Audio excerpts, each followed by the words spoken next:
Wala na po ni isa sa minority ang nagsabing tuta. I think that was comments outside the Senate. And it is fair game for whoever is alluded to. Both ways po, di ba? Pagka may sinabi tungkol sa minority, pero hindi naman kayo nagsabi or hindi dito sa floor or sa media sinabi ng ibang kakampi or supporter, fair game yan. Part ng, another rule is the Constitution. So first, let me clarify yung pagiging unparliamentary. You cannot argue with the presiding officer. That is what, thank you very much. That is what is unparliamentary. You cannot argue with the presiding officer. Klaro yon, we all agree on that. But you can ask a question sa Senate President. Then the Senate President has an option to answer it himself or to pass it to the majority leader or whoever is in charge. But in this case, last week, because it was a decision by Senator Soto, our Senate President, hindi lang ng majority, our Senate President, you chose to answer it from there, which is your privilege. So we didn't mean to argue with you. But the procedure would be to either ask someone else to explain it or for the Senate President to go down at dito po mag-argue so that we do not argue with the Senate President. So if there was any form of disrespect, Mr. Senate President, we did not mean that. Pasensya na rin po kayo. But in the same manner, we have to argue our point of view and rules. Kasi dito, ang daming congressman na nabanggit and wala tayong sinasanto dito. So kung may senador na babanggit, so be it. We have to get to the bottom of all of this. We need a national reset. Dapat lumabas lahat ng katotohanan. Tama, dapat lumabas ang buong katotohanan at dapat walang tinatakpan dahil nakamasid sa inyo ang sambayanan. Sinabi kong we all have to repent, totoo yun. We are all sinners, but that doesn't mean na yung most guilty, yung mga guilty, lahat ng involved dito ay hindi dapat ma-expose at dapat parusahan. Ang problema nga, may gumugulo. At kung ikaw ang mastermind, guguluhin mo to. So ang problema namin, Mr. President, is that, and I think the Senator Marcoleta, the former chairman, will bring it up, no?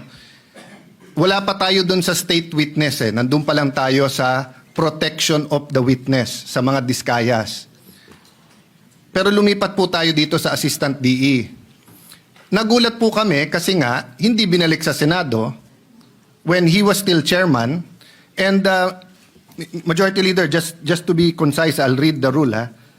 Sabi dito sa rule sa page 6 of 7, section 6, subparagraph C, a witness cited in contempt may be ordered detained in such a place that may be designated by the committee alone. May word po na alone. Or with the concurrence of the Senate President. And in our discussion, the new chairman admitted that he was not consulted. It was the Senate President. But I myself, I said, siguro pag nasa ganun sitwasyon, kailangan umakto kagad. I mean, the record, Mr. President, will bear me out, di ba? Na sinabi ko naman, di ba, na ayaw nyo magkaroon ng constitutional crisis, nagsalita yung House, nagsalita yung Senate. Ang problema nga po, hindi naman po simpleng request to ng Speaker of the House eh. Yung mismong witness, siya nasusunod eh. Sinabi niya dun sa House eh, wag nyo na ako ibalik sa Senate, hindi siya binalik. So yes, initially, the issue was not where. The issue is not where to detain him. The issue is who has authority and ano ang rules natin. Ang rules natin yung committee. Ang committee hindi lang yung chairman. But at the last minute, napag-usapan natin dito at hawak ko po ang ating minutes or yung galing ba to sa journal? Transcript, no? Meron pong TSN po to. Nag-motion eh. Ang plenary po, mas mataas sa committee. So, paano po nangyari na si Assistant DE, sa simpleng request niya, hindi naman nag-meeting yung committee. Ako as minority leader, automatic, hindi naman ako nakonsulta. So, ang problema namin sa minority is not really where he is detained eh. Ang problema namin, can we rely on the rules? Because ang tamang procedure doon, kung hindi natin pinagbotohan to sa floor, is that Either the chairman decides and we all give our concurrence sa chairman, or he informs us, may letter, anong tingin nyo? Then of course, masusunod naman yung majority, minority naman kami. Pero hindi na naman ganun nangyari.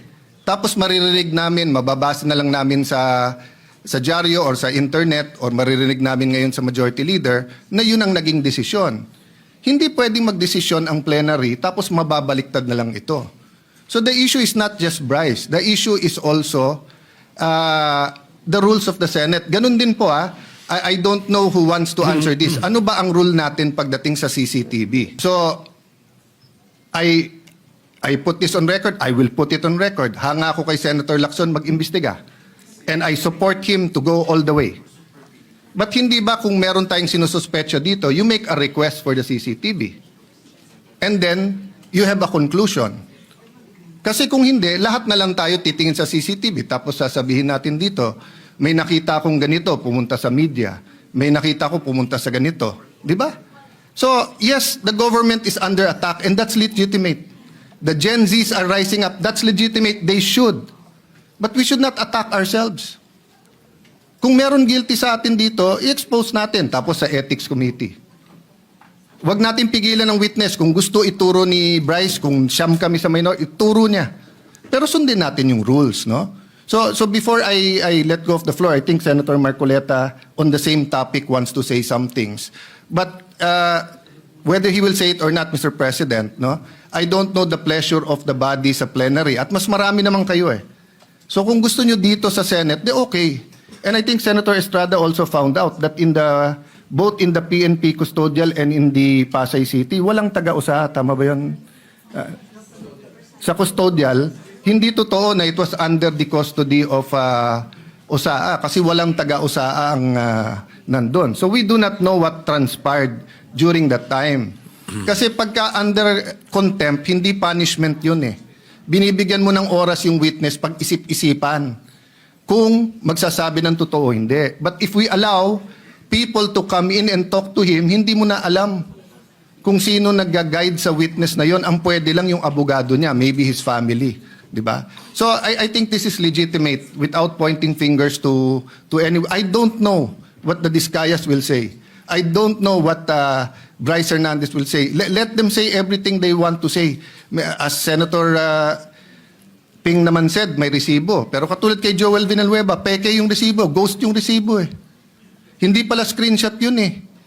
Pinicturan pala ang cellphone. Ang screenshot, cellphone, sinave mo yung screen. Eto, cellphone, kinunan. O sabihin mo na, sige, let's not on technicalities. Tapos tignan mo yung laman. Yung laman, member daw siya ng CA, hindi siya member ng CA doon. At tapos na. Kay Senator Jinggoy, naka-Amerikana, minsan na nga lang mag-Amerikana yung tao eh, nung birthday niya. Pero ang picture sinabi, birthday niya, hindi naman. So yes, may resibo, pero may peking resibo eh. But we will address that at the right forum, Mr. President. But again, we have to follow the rules. Sabi ng Supreme Court sa case ni Vice President Sara, sa tamang paraan, sa tamang panahon. Senator Marcoleta, will you... Same issue eh. Same issue ba? On. Yeah, same issue. So that isang sagutan na lang, maybe I can... Mr. President, Majority Leader. yes, we'd like to recognize Senator Marcoleta, please, Mr. President. Senator Marcoleta is recognized. Mr. President, I rise on a question of privilege. There are recent unsettling statements. Yeah, Mr. President, just to, before, my apologies to Senator Marcoleta, because Senator Irwin has been quietly, diligently waiting for his turn to give his privileged speech. Well, if Okay. Senator If Senator Irwin is willing to give way, we have no problem, Mr. President. All right, go ahead. You may proceed. And besides, Mr. Majority Leader, I'm rising on a question of privilege, which is the higher and preferred way of speaking before this body. Mr. President, I am armed by the explanation of the minority leader that we're not questioning the prerogative of the presiding officer, but we can question the Senate President on issues that are quite legitimate, such as the matters I would like to raise today. Unsettling because, Mr. President, on September 9, in your interview with ANC Head Start with Ms. Karen Davila about the Blue Ribbon chairman being a lawyer, your answer is, there is no such thing as a rule na dapat abogado yun. Abogado ka nga, di ka naman magaling mag-imbestiga, di ba? So useless. Mr. President, I'd like to put on record, there was no inclination from this representation na meron man lang kaming sinabi na ang chairman ay dapat, chairman ng Blue Ribbon Committee ay dapat abogado. Wala po kaming kahit na shadow ng inclination o any reference to that matter, wala po kaming sinasabi. Ngayon po, yung sinasabing abogado ka nga, di ka naman magaling mag-imbestiga, hindi ko po alam kung sino po yung tinutukoy ninyo, sapagkat narinig din po kayo sa inyong mga interviews. Sinabi niyo po, Mr. President, na maraming dissatisfied sa direction na tinahak po ng aking investigasyon nung ako pa po ay chairman ng Blue Ribbon Committee. Hindi ko po alam kung sino po yung dissatisfied sa mga members natin. Wala naman pong perpekto, Mr. President, pero sa akin pong pananaw ay ginawa ko po yung aking makakaya. Kung meron man po akong pagkukulang, ay humihingi po ako ng tawad sa aking mga kasamahan sa Blue Ribbon Committee. Ngunit hindi ko po sinadya na ilihis sa direksyon ng tamang pag-iimbestiga ang ating Blue Ribbon Committee. Noong September 10 po, 2025, ang programa pong Sa Totoo Lang, sa 1PH, nandun po yata si Job Francisco, Chicky Berhel, Cheryl Cosim.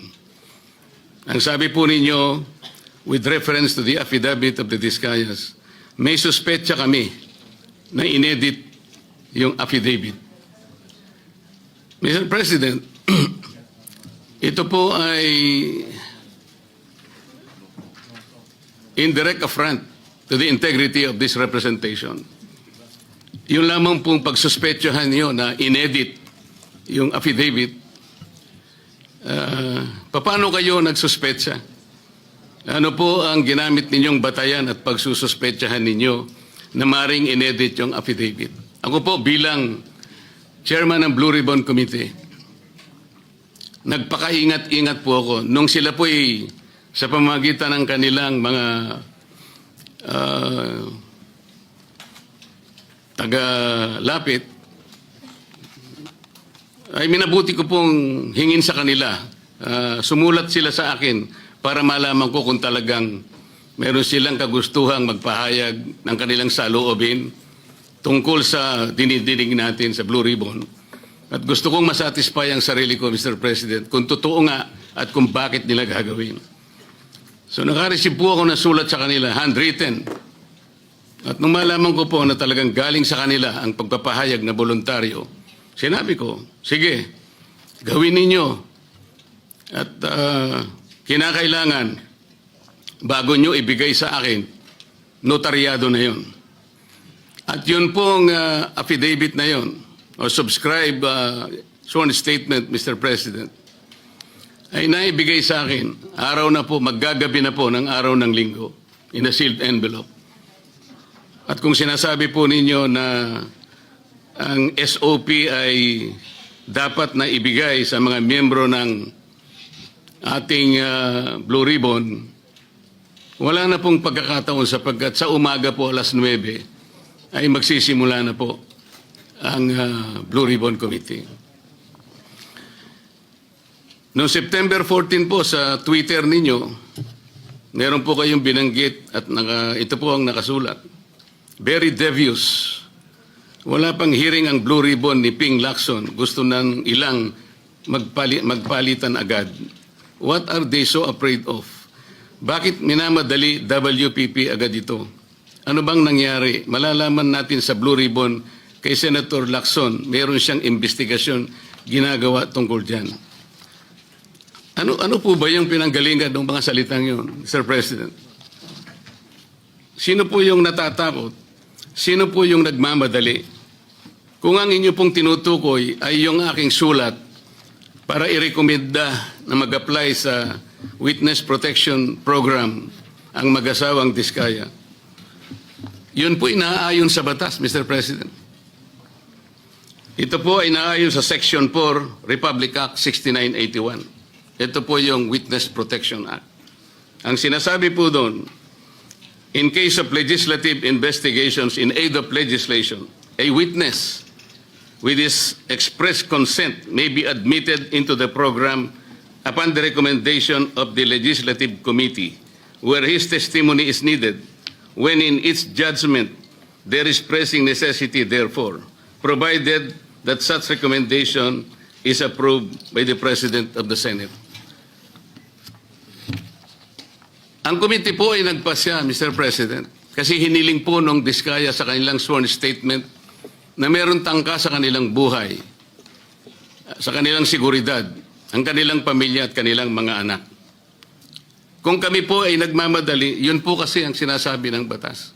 Para makapag-apply po siya na sa Witness Protection Program, ang chairman po ng committee sa pagsang-ayon ng kanyang mga miyembro, kailangan po kami gumawa ng sulat sa Secretary of Justice.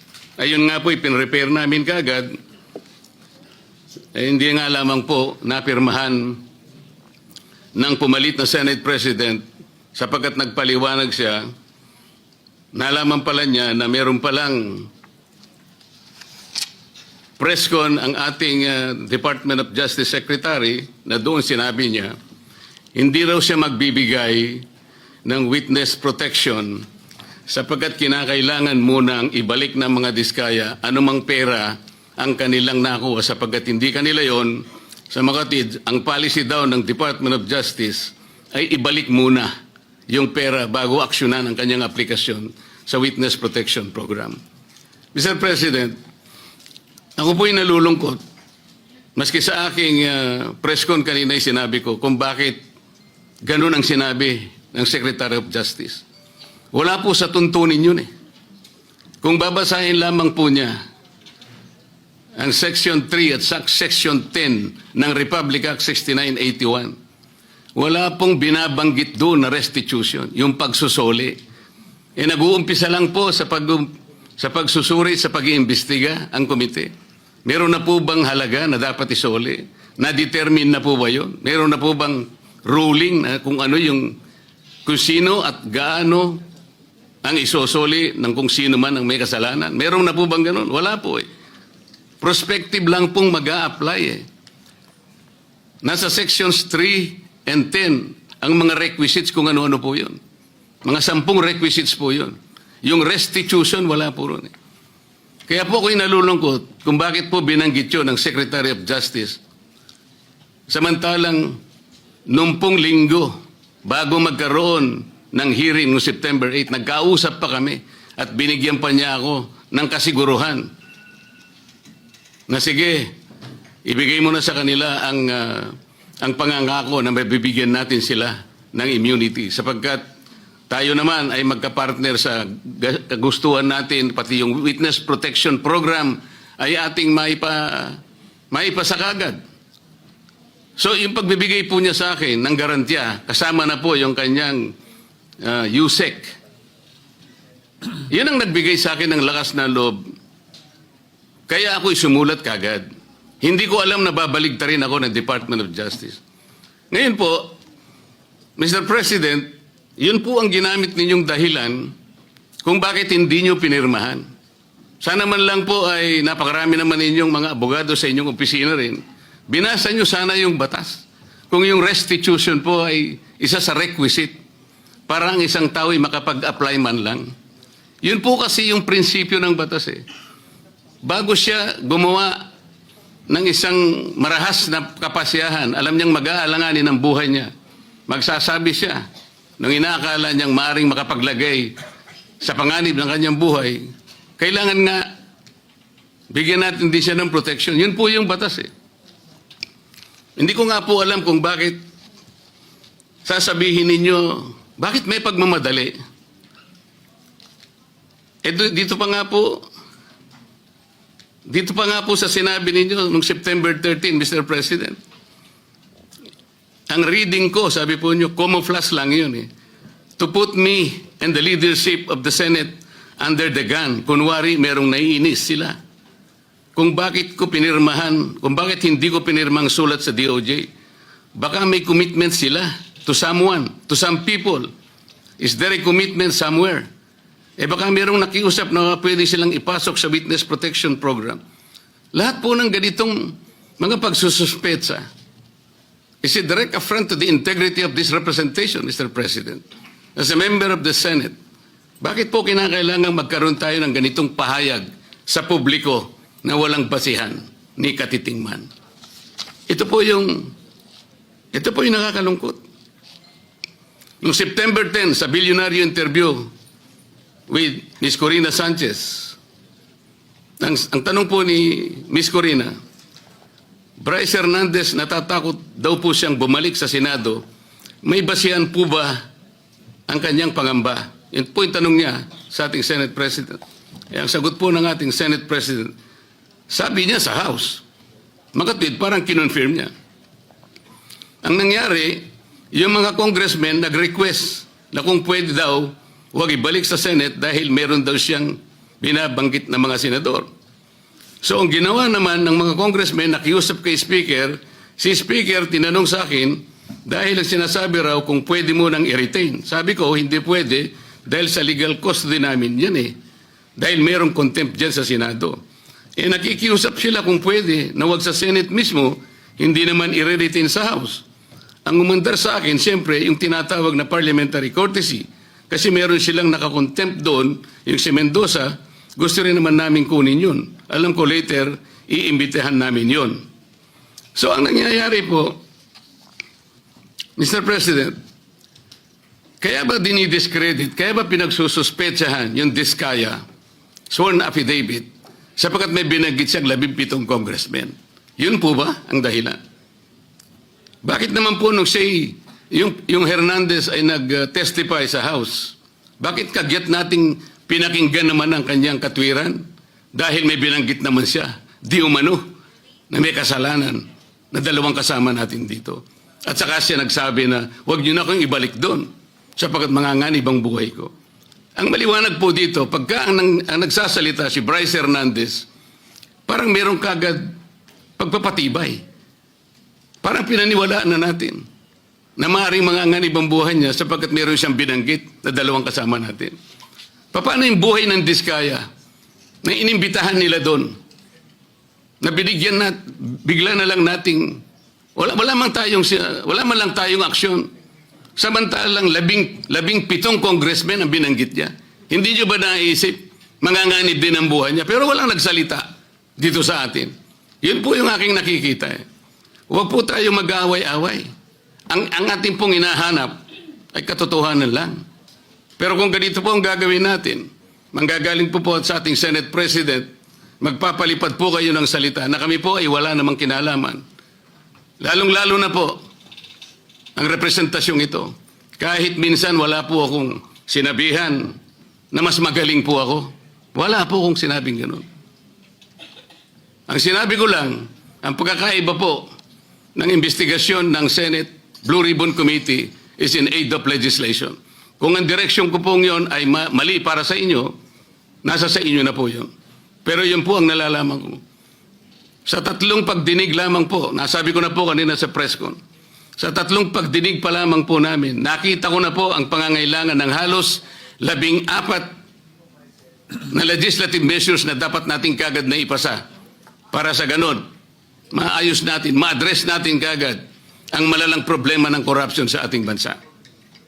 Maalala po natin, Mr. President, na nung pangalawang hearing po ng Blue Ribbon Committee, doon po namin finload yung idea na kung nais po ng mga resource persons, particularly po yung mga 15 contractors na naimbita sa ating Blue Ribbon, Kung gusto ninyo na magsalita kayo, come into the open, pinload po namin sa second hearing yon.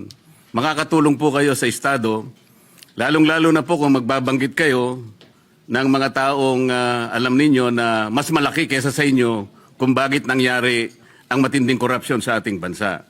So pinupload po natin yung idea na maaari silang mag-apply under the Witness Protection Program.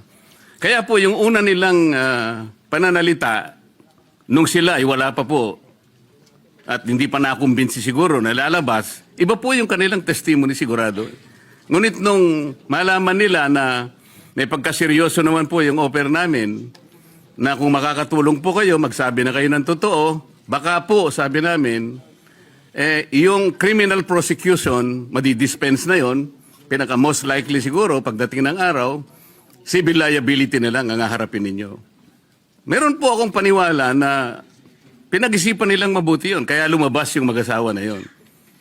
Nung lumabas sila, natural dahil sa magsasabi na sila ng totoo, lalabas po talaga kung anong gusto nilang sabihin. Maring taliwas po doon sa narinig na nauna na pahayag ni Senator Kiko. Sa mga tweet, hindi po pwedeng pagbasihan yung nauna nilang pagsagot sapagkat hindi pa sila nakapagpasya na kanilang sasabihin na kung ano yung nalalaman nilang totoo sa kanilang kalooban. Yun po yung totoong nangyari ron.